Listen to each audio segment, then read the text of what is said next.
আমার চাওয়াটা আসলেই মনে হয় একটু বেশি ছিল, তাই না? আসলেই যদি চাওয়াটা বেশি না হবে তাহলে আমি এত কষ্ট কেন পাবো? আমি হয়তো অনেক বেশি কিছু চাই পেয়েছিলাম তোমার কাছে, তাই না?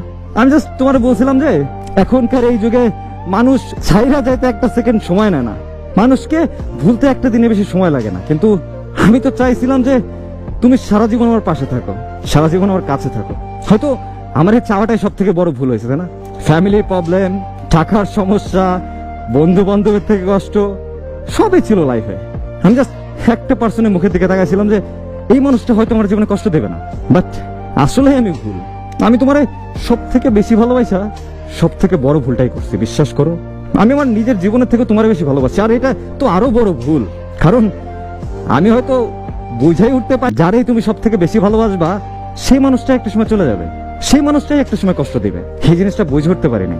আর তাই তো জীবনের সব থেকে বড় কষ্টটা তোমার কাছ থেকে আমি পাইছি, যারে আমি জীবনের থেকে বেশি ভালোবাসছি। এইসব জিনিস আসলে আফসোস লাগে অনেক, যে তোমার কাছ থেকে আমি এটা পাবো, এটা কখনো আমি আশা করিনি। আমি কখনো অন্তত ভাবি নাই যে তুমি আমার মাঝপথে রেখে চলে যাবা। আমার থেকে অন্য কাউকে তোমার ভালো লাগবে, আমার থেকে অন্য কারো টাকা পয়সা তোমার কাছে আমার থেকেও বেশি মূল্যবান মনে হয়ে যাবে। আমি এটা কখনোই ভাবিনি।